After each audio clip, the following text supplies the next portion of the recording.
First Round Fantasy Podcast, your home for second round advice. I'm your host today, Gabriel Maramontes, joined by the one and only loyal partner we have left here at the First Round Fantasy team, Jacob Bartley. Sir, how are you doing today? I am good for multiple reasons. One of them being, well, first of all, I have a great friend who helped me today with a flat tire. So that was a good start to my day. And that is actually you, Gabriel. So that was amazing. Yesterday was a bad day, got a flat tire, and my fantasy matchup was looking terrible.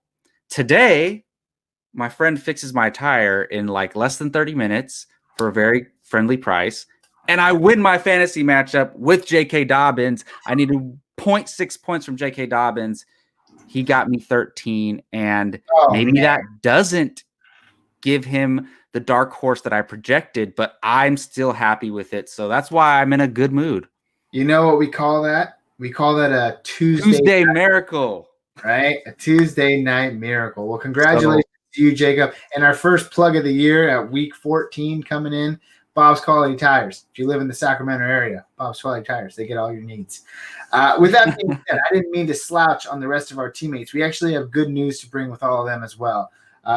Joseph Morsaz is not here today. As you know, he's been out the last couple of episodes. He will be joining us next week. He's actually closing a very special deal on a new home. So congratulations to him. Absolutely. And our buddy Damon Ricks is also not here today. No really good news to report. He's actually not in a lot of playoffs. So he's just I bet you he feels great at the moment right now, though. For that. Yeah, he feels really good right now. But there are reasons why he's not here that are not so good. And then, as you know, Justin Morsaz, he's doing big things down in Southern California. We expect him for our Friday show. So we're going to two-man hold it down today, however you say that. And we're going to get right into it. Let's get into that is our slogan. All you need is two. The First Round Fantasy, all you need is two. No, I don't like that slogan. No, it's not. We should have conversated before we actually let's get into some news first before we get into our injuries. And right off the top, Jalen Hurts, finally, 3 weeks to go. Philadelphia Eagles quarterback, now first string quarterback, named starter against the Saints on Sunday. Do you have any interest starting Jalen Hurts right out? Not in a 10-man, one quarterback league, but if you're stupid like me, you picked him up 2 weeks ago in a 2-quarterback league and then dropped him when there's not. But honestly, it depends. Like if you have two solid quarterbacks, I wouldn't slide him in over one of those guys. But he's more of a, super deep league or a dynasty type league ad. But I'm not eyeing him for my playoff matchups in a 1-quarterback league. No way. Yeah, 100%. I mean, I feel the same. Kind of like a player that we'll mention a little bit later, but same type of deal. He's a wait-and-see type of guy. His matchups over the next 2 weeks, Saints, arguably a great defense, but he does have a really juicy Week 16 matchup for your fantasy championship, and that is the Dallas Cowboys. And if you saw last night's game, you know what Lamar Jackson was able to do. Jalen Hurts can run the ball as well. So be on the lookout for that. He's a hot stash. We'll mention him in our waiver wires again really quickly. But speaking of that, before we do, let's get into some injuries.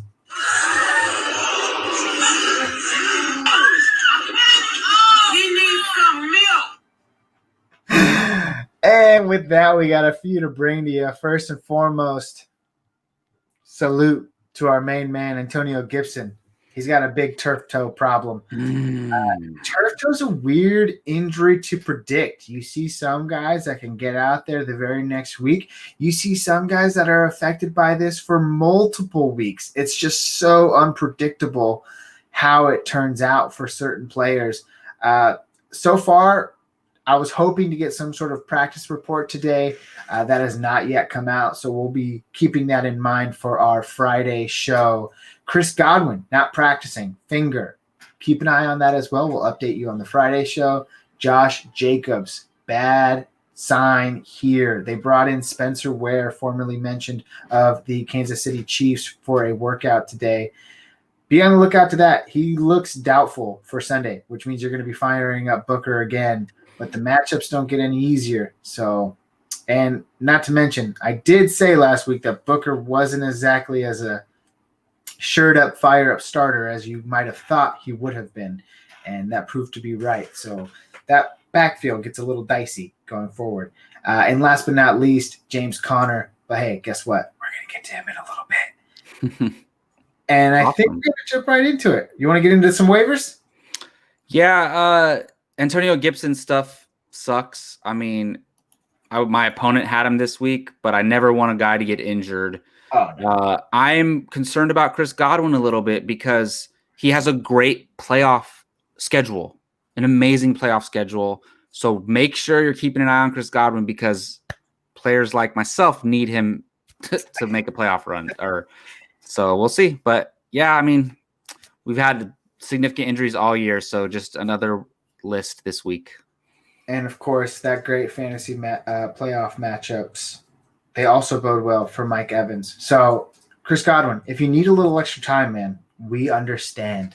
Take your time, come back healthy. Mike Evans will hold down the fort. With that being said, let's get into some waiver wire.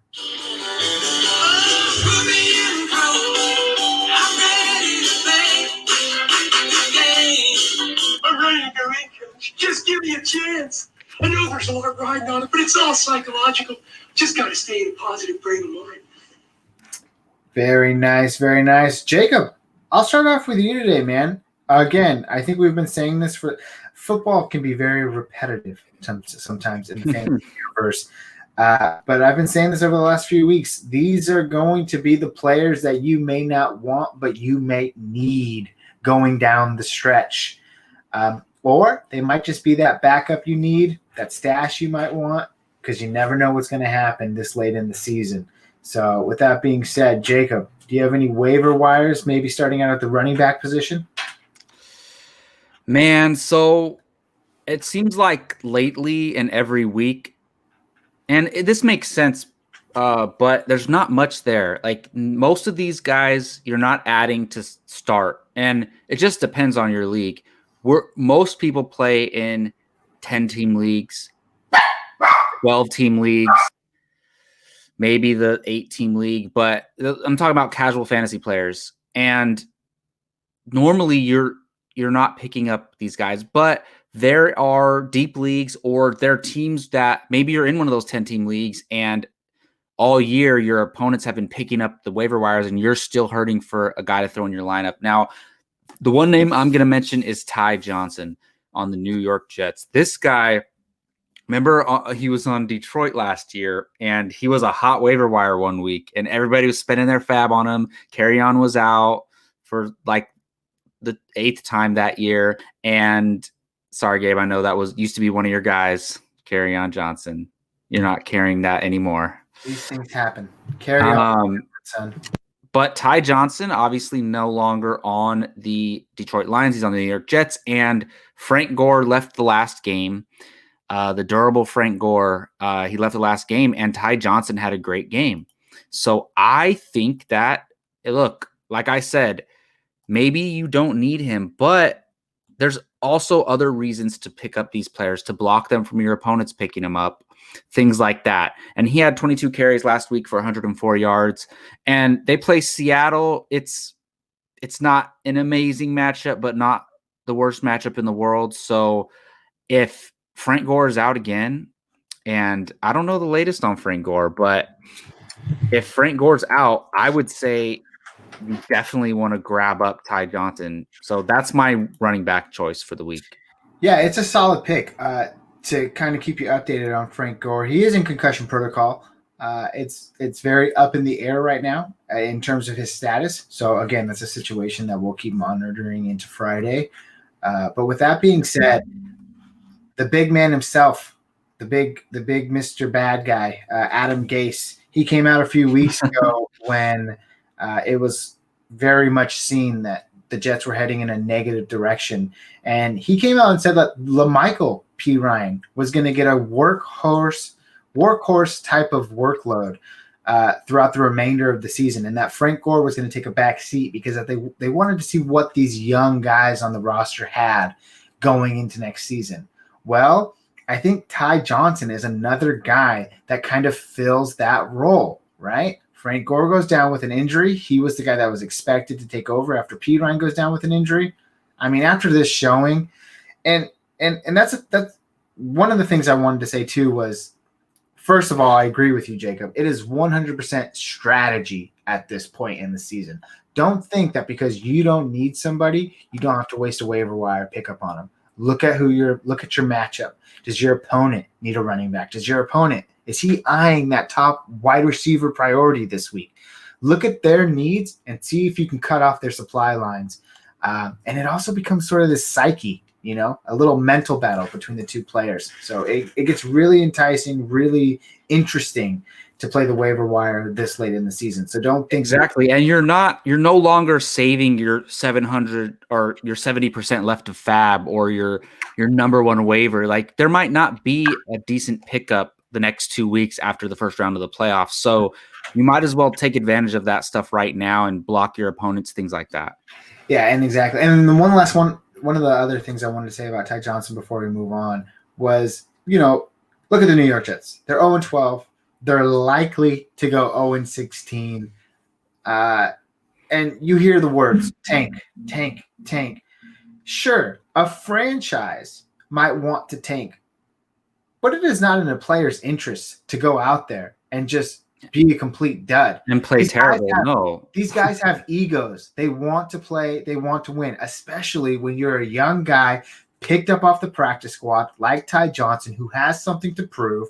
I think this guy's going to come out in the next couple of weeks here. He's got Seattle, Los Angeles Rams, Cleveland Browns.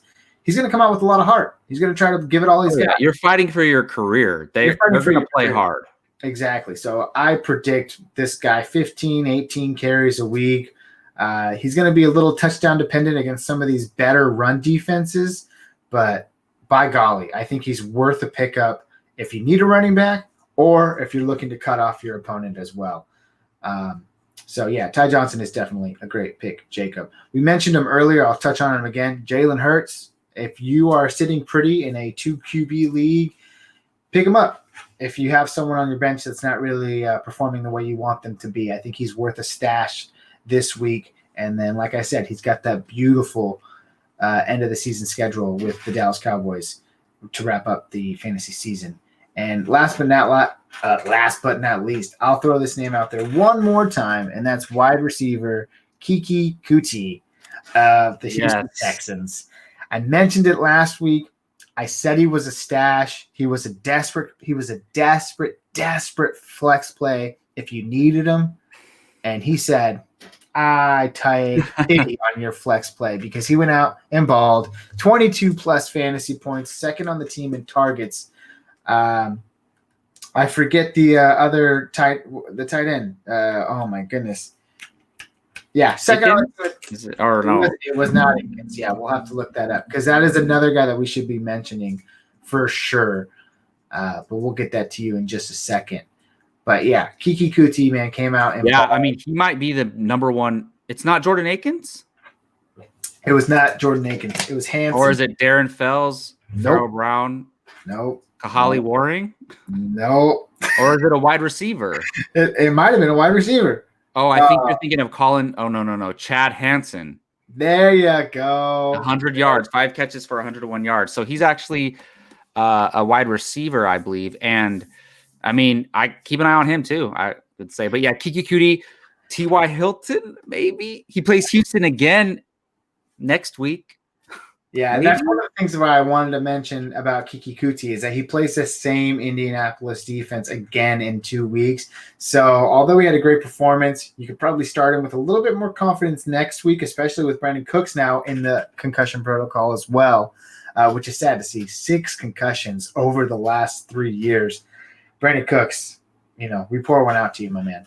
But as far as Keke Coutee is concerned, he looks to be the all-intended number one target on a Houston team that has just done away with their wide receiver options over the course of the year. So keep an eye on him as well. Jacob Bartley, you want to round us out with any more, or are you good to go? Yeah, like we already talked about Jalen Hurts. I mean, honestly, I don't know. I haven't listened to this either, but people need to roster Tim Patrick. I don't know why. Like, I've picked him up in a few leagues and dropped him here and there, but I don't know what it is. He never sticks. People don't want to hold on to him. So he's always that guy you can who's droppable on your bench if you want to pick up somebody else. So I think he keeps fluctuating going on the waivers, but he's been the most consistent and best fantasy wide receiver on the Broncos this year. And as long as Drew Lock is playing, I think he's solid. Yeah, I think the big question mark there is Drew Lock, and maybe for a few weeks there was the quarterback position in general. So maybe that's why people were so hesitant to pick Tim Patrick up off the waiver wire. But he's been productive, 16 plus fantasy points last week, put up a dud against New Orleans, but then 11 before that. I mean, he has fantasy value. I prefer him in deeper leagues. Yeah. He's definitely worth, and their schedule is brutal, man. Their schedule is brutal. But yeah, it just sucks because a lot. So it's all quarterback play, right? Like they don't care about Drew Lock over there. That guy throws like 9 interceptions a game, and they just say, "Hey, keep doing it, man. You're doing a good job." So I mean, I guess Tim Patrick's been solid all year, man. He's going to end up higher than you think when you look at the wide receivers for the year. That's true. That's very well true. He's been pretty consistent. But with that being said, I think we're ready to get into our dark horses. Let's do it.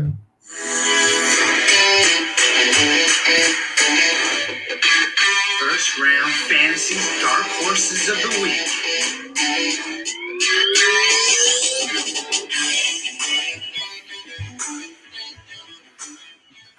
Let's review last week's dark horses. It wasn't pretty. Sterling Shepard in a pristine matchup, and might I say, one of the biggest upsets of the week when the New York Giants took down the mighty Seahawks up in Seattle. But that game was all Wayne Gallman. 165 yards rushing on the ground. The guy ran like a man with a chicken with the heads cut off. I don't know if that's a good comparison. I don't think that was, but I'm just going to continue talking. Sterling Shepard was not a beneficiary of that. Colt McCoy didn't do what he needed to do to support him. But going forward, I still do have confidence in Sterling Shepard. Oh, yeah. If Daniel Jones comes back. So I'll hope to rebound today with mine. Jacob Bartley, how did we do last week? So my dark horse was J.K. Dobbins. And yeah. So, look, I said 15 or more points. He ended up with 13. He had 11 carries for 71 yards and a touchdown. Give yourself the green. So, man. It's fine. Like, I didn't hit that 15 mark, but he won me my fantasy matchup this week. He could have, for some reason got a donut like some other players in my lineup. So I'm grateful for him because he won me my fantasy matchup. I consider it a win. But also, I had a backup in Corey Davis. Just want to mention real quick, Corey Davis had an amazing game. And we will, yeah. But I'm not counting him as my win. But still, if for some reason Dobbins didn't play due to if he was held out for the COVID reasons, Corey Davis would have been a nice fill-in. Obviously, he had an amazing game. Corey Davis, now, knock on wood if you're superstitious, but he just might be the guy down the stretch for your fantasy football team this year if you picked him up in week 6. Possibly. They have a pretty damn good schedule. A pretty darn good schedule indeed. But we're not here to talk about, unless he comes up a little bit later. I don't think he will. I don't know. No spoilers. But let's get into our dark horses, and I'll start with you, Jacob. Who is your dark horse candidate of the week this week? Yeah, so again, I try to dive deep on these. I look through this, and you could easily, like earlier in the year, we were still trying to figure out what a dark horse meant for us. Like, and basically we consider it like our must starts of the week. If this is a player people are considering, then we think you should start them. And that's why I don't want to throw in like a guy that you're for sure considering starting. So I was looking at it, and I'm going to go with Jamaal Williams. Now, I don't think he had a great game last week. I mean, Aaron Jones had that crazy long run for a touchdown. But, oh my goodness, there's so many players named Williams in the league. But yeah, so look, he had 5 carries for 26 yards. But my reasoning is they are playing Detroit. And here's my thinking.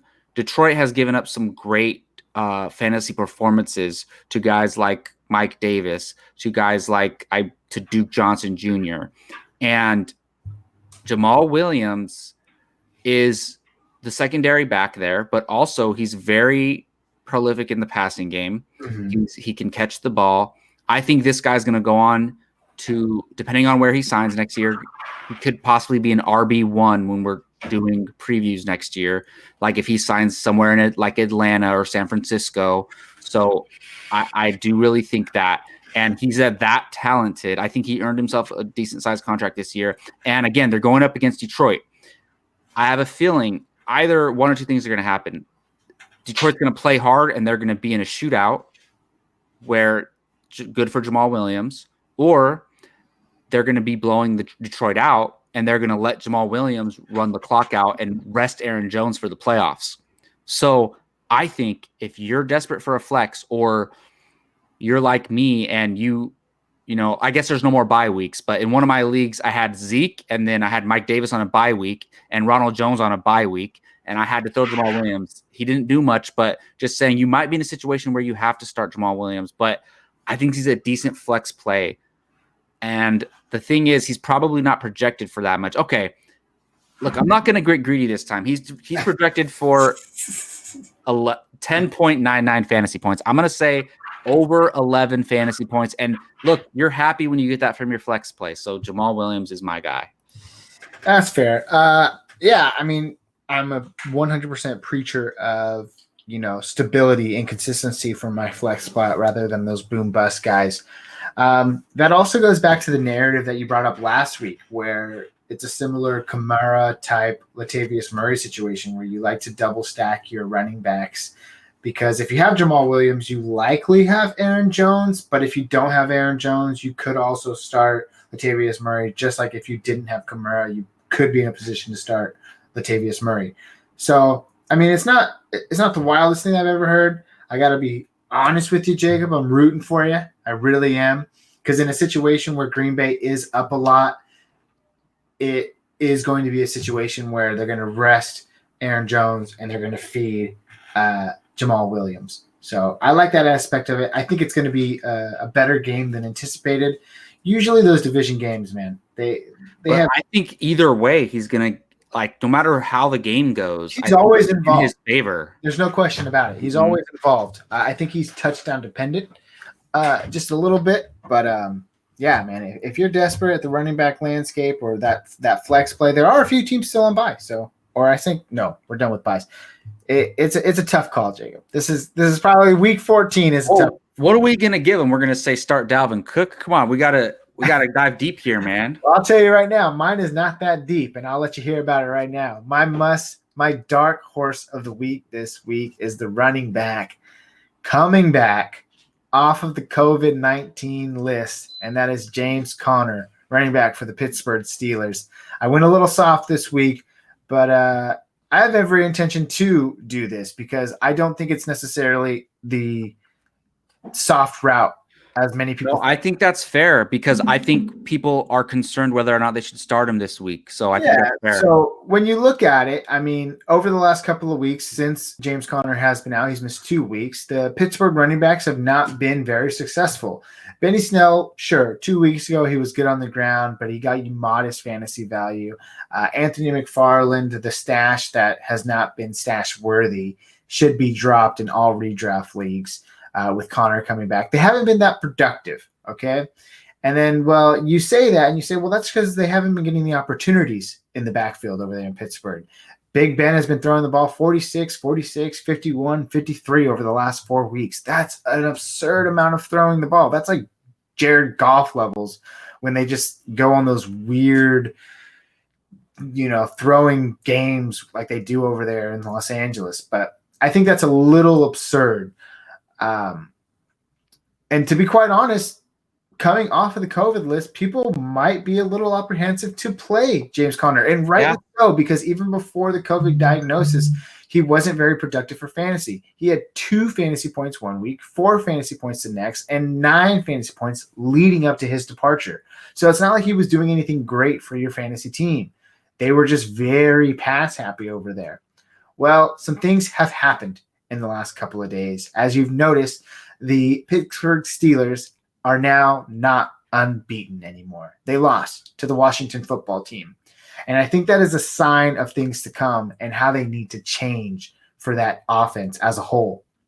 With that being said, I think they need to establish the run game a little bit more. And I know that they need to change things up. They're going into a matchup against Buffalo this week, who has a superior passing defense. However, they are 100% beatable on the ground. With that being said, I expect a full bounce back week from James Conner this week. I think they need that running back, that hard-nosed running style in that offense to balance it out, establish the running game, and therefore give breathing room to the passing game. With that being said, I can easily see James Conner getting about 16 carries, 75 yards, a touchdown, and a couple of receptions to boot. I can see him having well over, but I'm going to keep it straight and narrow at 17 plus fantasy points this week, which are solid. Nice.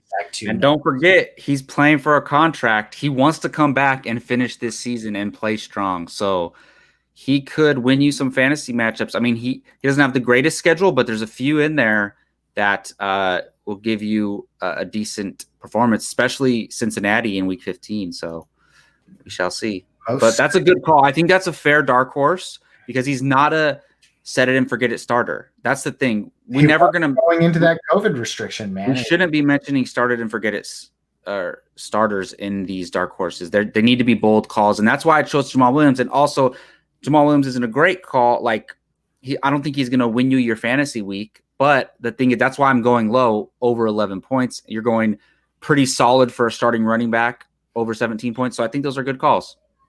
I think it's good. And I think with that being said, we are ready to take you in to your Fool's Gold Players of the Week. Here we go. You are out of here. Whatever. I don't really care. I'm just going to sit this one out. I will start us off, and I'll tell you right now, I've had a very hard time picking my Fool's Gold Player of the Week this week. I just think that it's playoff time. And, I guess before we get into that, we can say how good we were last week. Justin Herbert didn't do so hot. So my Fool's Gold. How do we get our bad calls right, but not our our negative calls right, but our positive calls wrong? Technically, there are good, bad calls. Yeah. We'll take them.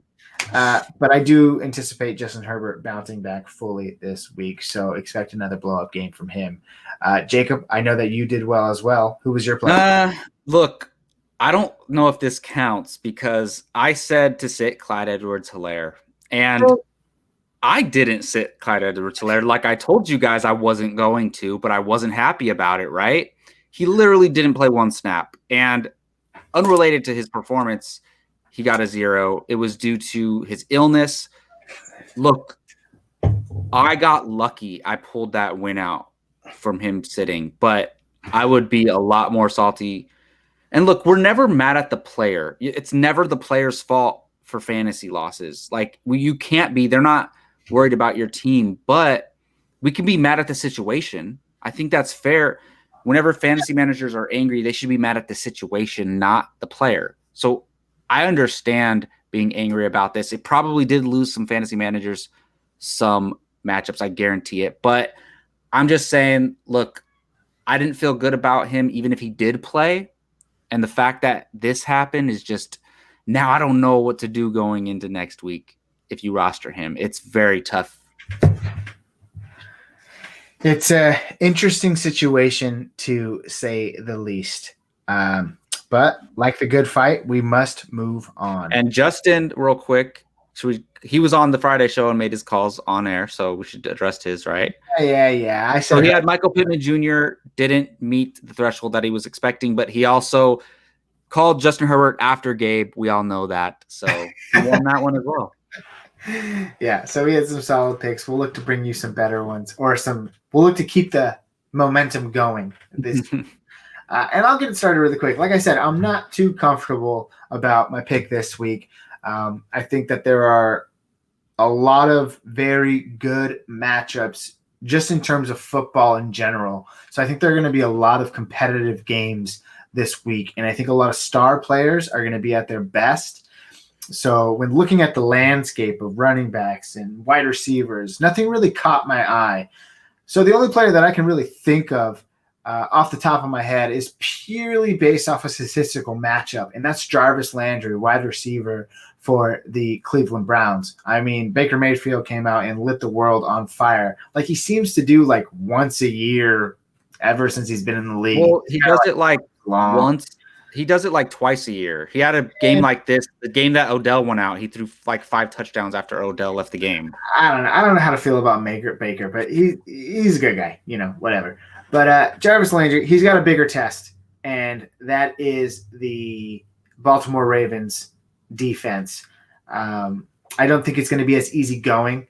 I think that the Cleveland Browns are going to lean heavily on what they're really good at and what they're proven to be good at, as opposed to these huge anomalies that have been happening over the last couple of weeks throughout the season with Baker Mayfield. But that's the running game. It's purely a matter of volume for Jarvis Landry. He relies on those peppered targets, and he's been getting the touchdowns the last few weeks. Keep in mind, he hadn't had a touchdown all season up until the last 2 weeks. So I find that hard to believe that it's going to get one against Baltimore, who I believe has only given up, 6 or 7. I believe it's 5 or 6 touchdowns all year at the wide receiver position. So temper your expectations for Jarvis Landry this week. I can easily see him getting under 12 fantasy points. Now, I can double check before I do say that with confidence, because I'm sure his actual prediction, it's right around 13 points. So I can see him getting under 13 fantasy points this week. And I think that's definitely a position to start other worthy players. For instance, people like Sterling Shepard, Keke Coutee. Those are guys that I might even consider over Jarvis Landry this week. That is my fool's gold player. I think that is a good fool's gold because, it's a guy that people might be depending on this week. And you're saying maybe don't rely too heavily on him. So I think that's a good call. And it's a bold one. And it's a bold one. Yeah, definitely. And mine is a bold one too. I hope I'm wrong about this, honestly. I really do, for multiple reasons. Because he plays for my beloved San Francisco 49ers. But also, I don't actually have him on any fantasy teams. So maybe I am okay with this call. But I'm talking about the man. Don't say this. The man. Raheem. Don't start. Raheem, don't start. Look at this situation. They are playing. Look, and I love my Niners very much. It's been a roller coaster with them this year. They have a playoff shot. They lose to the Bills. We'll see what happens. We still are not eliminated yet. But anyways, that's not fantasy related. Look, the Niners play, and I know Gabe has him in a league, the prominent league that we play in, and not to discourage you, Gabe, but look, they play Washington. I know Benny Snell and Anthony McFarland are not your poster child for good running backs, but look, they couldn't get anything going against Washington. And we know Washington has a greedy defense. Anthony McFarland, 4 carries for 15 yards. Benny Snell, 8 carries for 5 yards, man. Is this guy ever going to be the Pittsburgh workhorse running back? I don't think so, but we'll see. Maybe. But point being, Washington, they didn't do well against Washington. Also, Raheem Mostert didn't have a good game against the Bills either. And if you look at the thing is with the Niners, it's a never-ending carousel of rotation of running backs. Jeff Wilson Jr. had 7 carries for 47 yards. Raheem Mostert had 9 carries for 42 yards. There's always somebody else involved. And I know there's been stretches of games where Raheem Mostert was the workhorse running back. Obviously, the end of last season, he was killing it, doing great in the playoffs. I do think, look, if they were playing Green Bay, if they were playing Detroit, oh my goodness, fire up Raheem Mostert all day. They're playing Washington, greedy defense, and we saw what the Steelers were doing, and there's too many guys involved. So, unfortunately, I hate to talk bad about my Niners, but he is my fool's gold of the week. Washington was a team going into this week, or last week, I should say, against the Pittsburgh Steelers, that I was very much on the fence that the Steelers would just go in there and take a win. I think the Washington sure, the whole world was, yeah. I think the Washington football team is better than their record suggests, and I said that last week, and I think that definitely carries over into this week as well. They are a good football team. They are anchored by that defense, and it's shown on a national spotlight the other day against Pittsburgh. With that being said, I mean, I totally understand where you are coming from, Jacob. All narratives point to Raheem Mostert having a bad game. However, the only thing that I have going for me is he is coming off a prolonged injury. They didn't run the ball too much. Like you said, 9 carries for 42 yards. You would have liked to see that a little bit higher compared to Jeff Wilson's. I think we got to take this to book it down territory, man. I know that Washington has a great defense. I just think that Mostert, like James Conner, who we mentioned earlier, he is in a contract year. He wants to prove that he can play, and I know that the San Francisco O-line is better than they were last week in helping filter that run game in San Francisco. I can easily see Raheem Mostert getting a few more carries. And with him, the main thing with Raheem Mostert, as we've seen throughout this season and then last season as well towards the end, is that it really only takes one play. And that would be the 60 I agree with you, man. 60-yard run, the 45-yard catch. It really just takes that one play for Raheem Mostert. So let's look it up. Let's book it down. And I'll be a little greedy. We can get on our train here. Well, I have to agree to it, so we'll see. Of course. We'll see that. Hold on. I'm switching over to our full PPR scoring really quick here. But, yeah, man, I think he's got a really good opportunity. Of course. Look, man, he is one of those players. Look, you have, it's not a super long list, but there's a lot of guys on it list of players where like they are boom players, right? I don't want to even say boom or bust. They're like boom players where these guys can blow up and have monster games. He's one of those guys, and he could do it against any defense. And it doesn't have to be a run. It could be one of those shovel passes, not from Nick Mullins, I guess, but those shovel passes from Jimmy Garoppolo where he just like throws it to him, but it's forward, so it counts as a pass. And it's like a 60-yard touchdown, helping out Jimmy Garoppolo's passing stats. So he can do it. And look, I don't want to be right about this, because if Mostert has a great game, then maybe it helps the Niners win. I would be more than happy for that. But I'm just saying, from a fantasy perspective, I don't feel great about starting him this week. Well, projections say 13.3. I will beg to differ. He is over/under 15 plus fantasy points this week. Okay, so you're giving me a couple points, actually. I'm giving you a couple points, baby. I mean, I have to go with the under. If I'm saying, look, if I'm saying he's gonna bust this week, I have to go with the under. So I'll take it. All right, man. That is a book it down. Raheem Mostert over/under 15 plus fantasy points. You heard it here first. Take a side. You will be hopefully on the right side if you go. Well, that is it for our Fool's Gold players of the day. We are moving on. Short show for you guys today, because guess what? We're jumping right in to our first round fantasy podcasters league. We won. We beat the fantasy football lovers. We are heading into the playoffs with a bye. We won't bore you with all the statistics and everything. We're just really good. We're figuring out ways to win. We have the bye next week, so I'll take this time to say, hey, guess what? Everybody who had an opportunity to play in the first round fantasy podcasters fantasy football league, we appreciate you. Thank you so much for promoting and just being in a positive environment where fantasy creators alike can share their creativity, share their content with one another, and support each other while doing so. So it's been really great for all of you that are not making the fantasy playoffs in our league. We salute to you. I guess I can thank you all for playing, and great idea by Gabe. That was an awesome. I've never seen anything like that.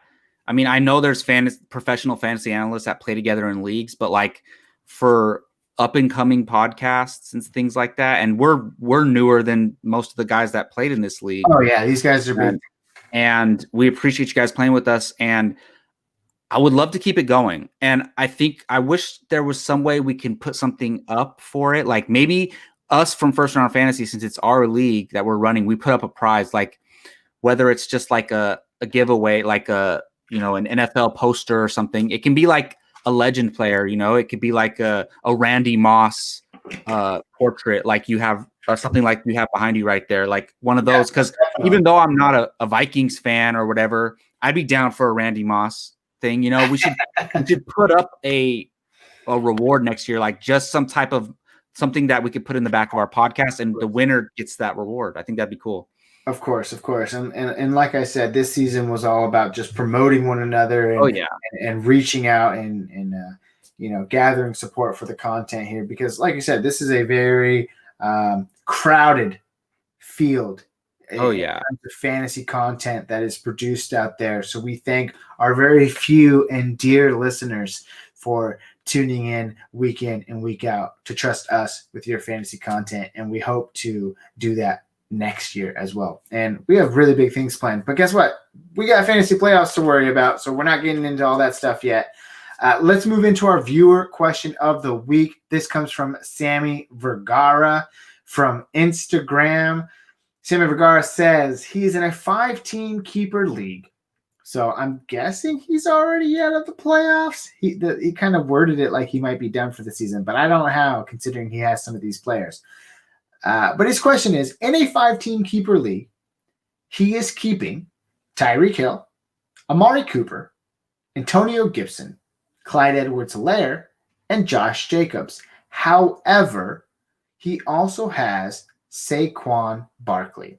His question is, should I keep Saquon Barkley? And if so, who do I drop? Jacob, I'll hand this over to you. Are you keeping Saquon Barkley coming off of an ACL tear? And we talked about this question a little bit before the show, knowing that one of the few players I've ever seen come back from an ACL tear and be an absolute monster was Adrian Peterson. I mean, Saquon Barkley's been hyped up a lot. He's pretty darn good. But are we comparing him to prime AP? And is he going to recover from this horrific season-ending ACL tear and come back stronger, better than ever next year?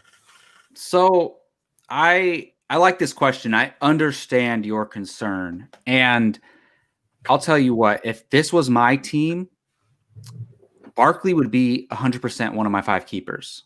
I wouldn't even think about that.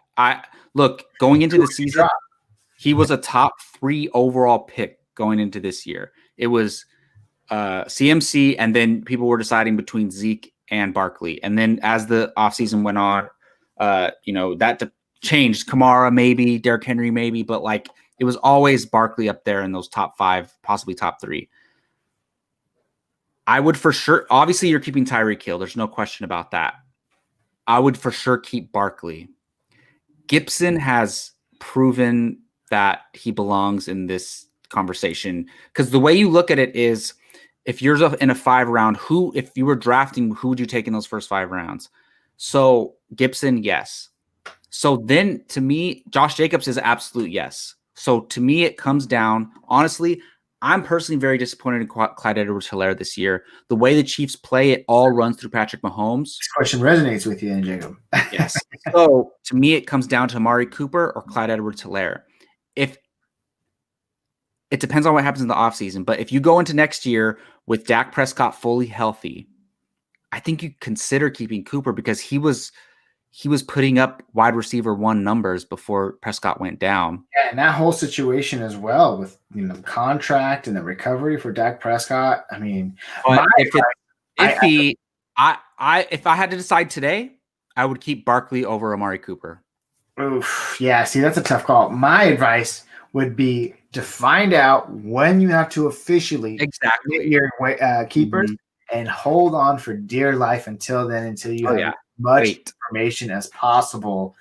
Man, that's a tough one. For me, I'd probably say see ya, howdy doody to Clyde Edwards-Helaire, purely based off performance. I don't blame you. And I think that's even a stupid position to make. I am one of those guys where I make the silliest decisions when it comes to my keepers. I always like to have 2 wide receivers, 2 running backs, a tight end, and a quarterback in the keeper league, because I just want every position solidified. So I make some really rash decisions in those leagues. But here, when it all said and done, I mean, you kind of just look at productivity off of this year, And that's Clyde Edwards-Helaire for me. So I'd probably have to cut him loose, and I would definitely be keeping – you don't just drop Saquon Barkley like Jacob. Yeah. He was a number no way. Year. He should be an late first round, early second round pick next year. And for anybody who gets him in the second round is going to yield great value. But keep an eye on his recovery process. Hopefully that advice helps. Sammy V from Instagram, we appreciate it. As always, there are multiple ways to reach us if you want your question answered on the show. That is Instagram, DM us, First Round Fantasy. Email us at firstroundfantasy@gmail.com or hit us up on Facebook at First Round Fantasy. We love to have your questions on our show. And last but not least, folks, we are everywhere. By now, you should know that for our one true loyal listener. But our one true loyal listener. However, if you are our second one true listener, so now we have 2 true listeners. We're everywhere else. Apple Podcasts, Spotify, Google, all of those great outlets to listen to your fantasy football needs. And I got the merch on tonight. Jacob doesn't. He's slacking. I got a hoodie on the way. I can't wait. It's his Christmas gift, right? Myself, yes. Yeah. You can always find the merch at tpublic.com. They're always on sale. Are they on sale this week? I mean, they probably are, Jacob. Just let them have it. With that being said, folks, this is it. Good luck. If you have made the fantasy playoffs, good luck this week. Good luck. If you haven't, just enjoy football, baby. Take a deep breath because you can finally enjoy football again and not stress so much. We're so thankful to have you, and we'll see you guys next week. We're out of here. Peace.